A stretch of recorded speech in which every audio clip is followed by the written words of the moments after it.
Good morning. Yeah. Good morning. It's 6:30 in the morning. We got going just before 6 o'clock from the Harvest House we were staying at. It's amazing how easy it is to pack up and go when you don't have to pull in sewer and water and electrical connections, and you just go. Yeah. The parking lot, so the Harvest House wasn't bad. Yeah, we were able to stay on hitch and we're level. I've been so many places, I've seen them all with open eyes.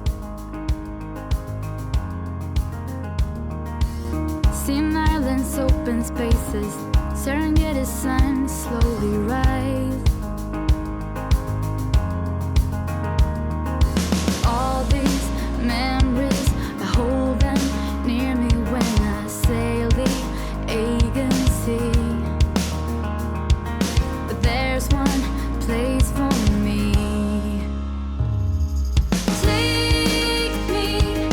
Take me to the place where I come from, the only place where I really belong.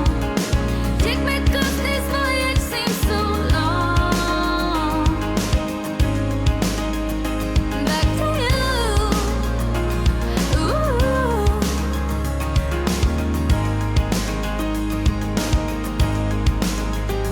Back to you. Ooh. So we could have taken slides out.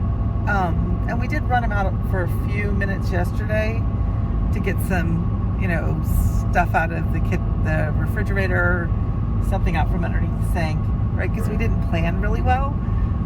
So we have, better information for the next time we do this. Right. But yeah. Yeah, it was the printed instructions said no, please don't put any jacks down in our parking lot. But then when we got there, the person who checked us in was like, please don't put any spikes into the parking lot.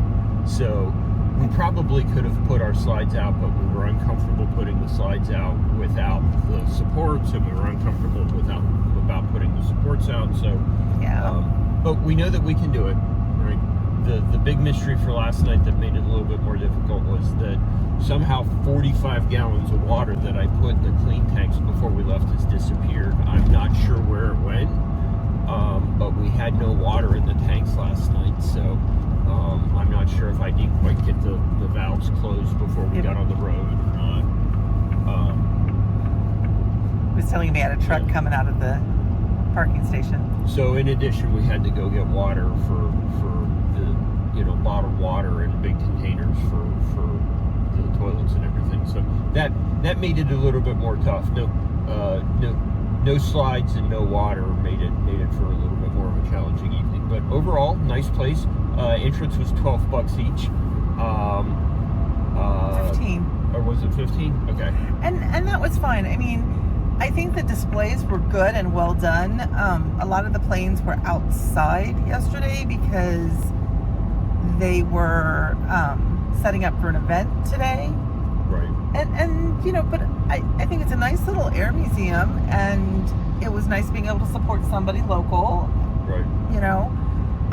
Really conveniently located there. It's for those of us that are full-time. If you need prescriptions, there's a CVS that is definitely walkable.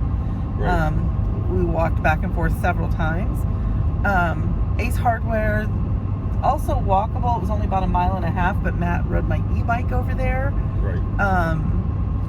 So I mean, not a lot in that little area if you need stuff, which was nice. And they allow dogs inside the exhibit, which meant Ada got to go inside. Right. That was neat. So, I mean, for $30 to have a place to park for the night, we got in. It wasn't very busy, so we were able to park kind of where we wanted to. That was something we were worried about. Getting out in the morning wasn't bad, but we got out really early because, again, we were worried about it. So, all in all, nice little place, I think. Would do it again if we were coming through. Sure. So it was quiet. Yeah, amazingly. Even with the FedEx big 737 landing all night, landing half a mile from us, there's an airport right there. So he was funny because I hear a big plane, and Matt's like, no, this is just a little airport, Angela. I was like, okay, really? I'm hearing big planes, not often, but occasionally. We were leaving today, and I was like, Matt, look at the FedEx plane landing. It's like not passenger, it was cargo planes. Right. I'm like, oh well. It wasn't a big thing. It was, because I spent a lot of time in the rig in the parking lot because he Ubered to a Target and did some other stuff. And I had Ada, so I stayed with Ada, which is fine. I was fine doing that. I got a lot of work done while he was gone, so that was great for me. Yeah, using the max air fan in the bathroom with one window in the bedroom. Yeah. Really cooled the rig down a lot. Yeah, I turned it off in the middle of the night because I got cold. Yeah. Speaking of which, did we shut that? I did. Okay, cool. It's like, okay. But yeah, it was nice. So, today we're headed to one of our things that we've really been looking forward to. Where are we going, Angela? J&J Operating in Dickinson, North Dakota. I'm not playing his game. So we are going to J&J on the way. We have some stuff being delivered there from E-Trailer. So if you don't know, E-Trailer will actually, I don't know if this is new or not, but logged in and found out that I could choose a local space to pick up rather than having to have an address to have it delivered where I'm going to be. So I've got stuff at a drop-off point, and we're going to pick up a grease gun, I think it is, from E-Trailer today. So Yeah, which will be nice. Yep. Oh, and 2 snap pads because we knocked 2 of them off at this point. So yeah, so I don't think we got the snap back. I don't think they got it. We went back and watched the videos. We didn't snap on the first 2, and we didn't know. So, but we still knocked them off somewhere on the highway. So we're sorry whoever hit those in probably somewhere in Indiana because those roads are rough. Yep. Sorry about that. But yeah. But when we get done with picking up E-Trailer, then we're going. We're going to go to Medora. So what's in Medora, Matt? It's outside Teddy Roosevelt State Park, which is Prairie Dog Central. Right. It's actually a national park. But we're going to Teddy Roosevelt National Park to see Prairie Dog Town. So yeah, he got really close. So yeah, I'm just the driver. He's not just the driver. But these kind of details are not going to stick in either one of our minds. So yeah, cool beans. But that's what we're doing today. We're going to stay there for 2 nights, and then we will be heading into Canada. Yep. We're going to go through the Regway entry into Canada between North Dakota and just south of Moose Jaw. And then we're on our way, so Yeah. We can still turn back at any point. Yeah. Okay. So it was off for this is drive day 7. Drive day 7. Wow. Well, thanks for watching. Keep hitting the like buttons, and we appreciate you spending part of your day with us. Talk to you later. We decided to take a break for a telecon call. Matt and Ada are sitting under the shelter over there. And I'm just going to walk around for a minute. We're at Hillstone Crest rest area in North Dakota. And see, there's my girl. Oops. There's my girl and Matt. And we'll go see the cows for a second.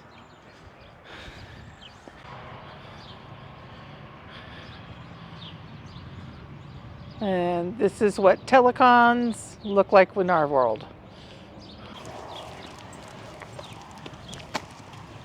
See, and I dropped the stairs and used our restroom. Matt's gonna go in and use the one at the rest stop if he has to go, because I locked up.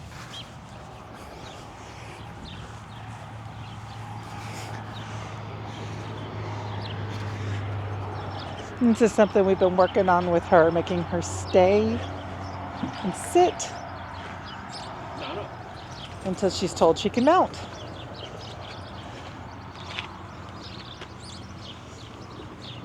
Hey, baby girl. Daddy gonna hook you up. And she does ride with the seatbelt on, so. Do you want me to get her Chewy toy off of the bottom? Yeah, let's do that. Okay. Ada, are you waiting for Daddy? Are you waiting for Daddy? Huh?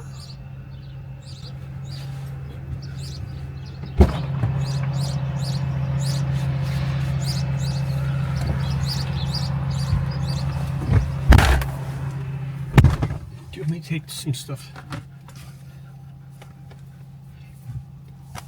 She's waiting patiently for you. I see that.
Well, good morning. It is Thursday.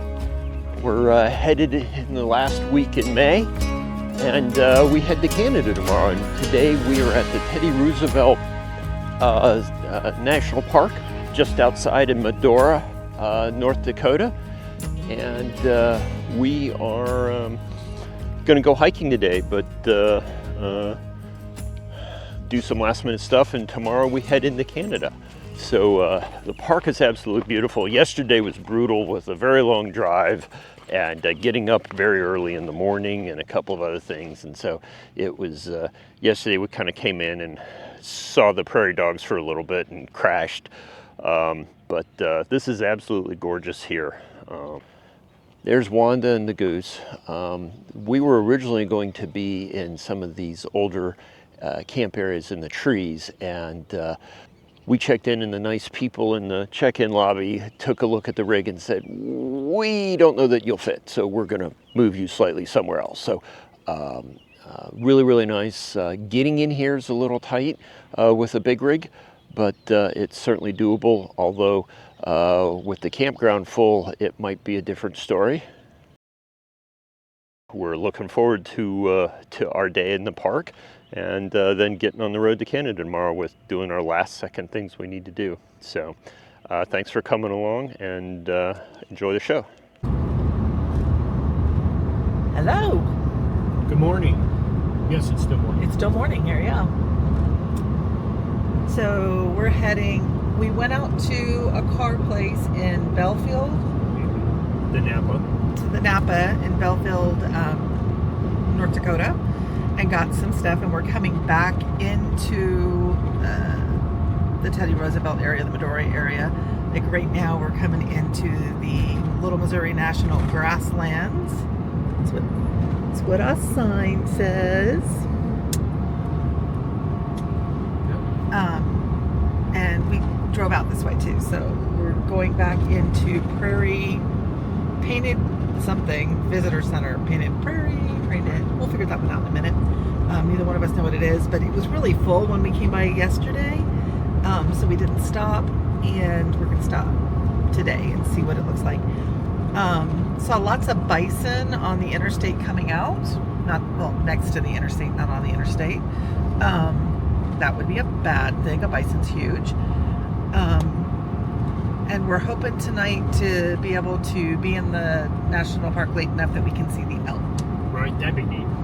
The elk come out at dusk, so it'll be like 8:30, 9 o'clock tonight when the elk come out. Last night at 5 o'clock, the prairie dogs and the bison and everything were really just, it was the perfect time to be in the park. So yeah, we're going to go do that tonight. So I would imagine they're in different parts of the park at different times of the day, because they're a little bit migratory. But yeah, down by Prairie Dog Town, there were just bison everywhere. That herd had to have been close to probably 50 to 75 bison.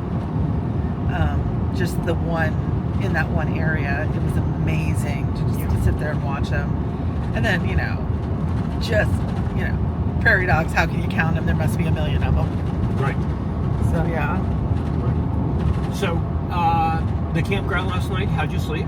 I slept really well. And, the campground gets a really bad rap online because it is very close. I'm not going to say those sites aren't close together. They are super close together. And if you are here during the season, you might as well you're going to have to reach out and touch the trailer next to you view. The slides are going to be almost touching. That's just a fact of life. But I have to say, we are the week before Prime, right? So we're here after Memorial Day, and everything opens back up, like the musical and everything opens back up on the 4th, right? So on June 4th. So we're right before time. I'm going to turn you around because there's bison. I don't know if you can see the bison up on the hill. There's a lone bison that direction. But I have a feeling we're about to see a whole bunch in front of us, so I'm going to turn. Yep, there they are on top of the hill. So those aren't cow out there; those are all bison. They're furry cows. Big furry cows. Don't go near the big furry cows. Don't touch the big furry cows.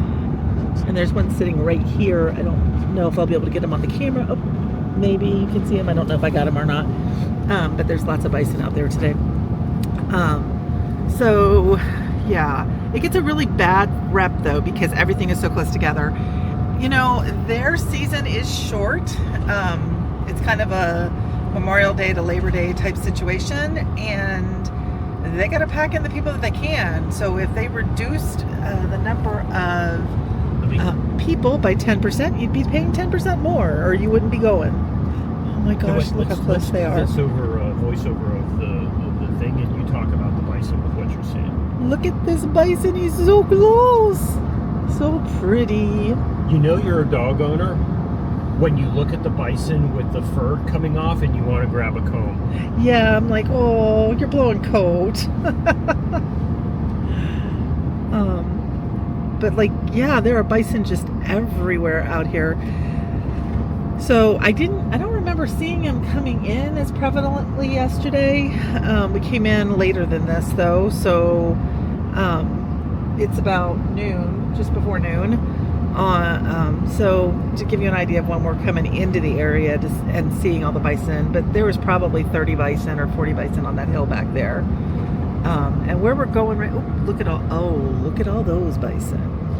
See those bison right there are really close to the rest area right here. We're going up into the Painted Canyon Visitor Center, which has a rest area and scenic view. Now, this is actually one of the reasons we decided to go to Belfield today, was so that we could come back. This was packed yesterday. There were big semis up in here, and I didn't feel comfortable with Matt bringing the rig up here yesterday. I may get up here and go, well, this was stupid. There's parking everywhere. But it seemed like people were pulling in and then pulling right out. So, I'm going to turn that way. Going towards the right. And it is part of you're going into the Teddy Roosevelt National Park. So there is a National Park sign when you go in. Yeah, there's not that much parking up here. There is, but not that much big rig parking up here. It's okay, baby girl. But they're actually getting their horses out here too. That's kind of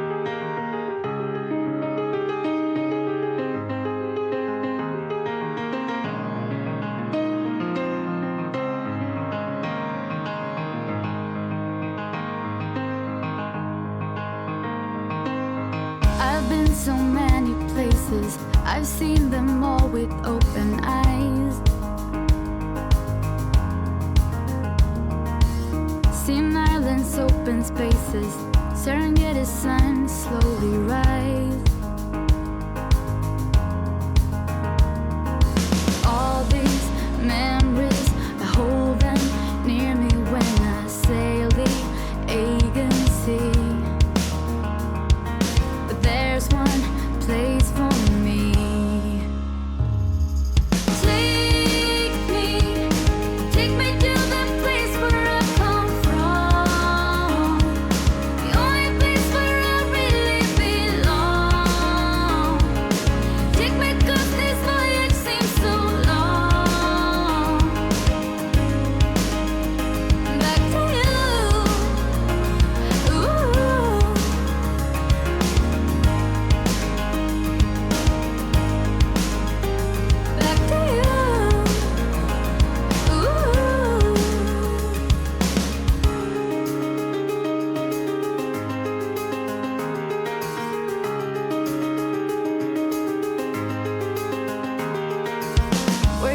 are filled with people I used to race back home from school. We kids, we never back down. We learn by breaking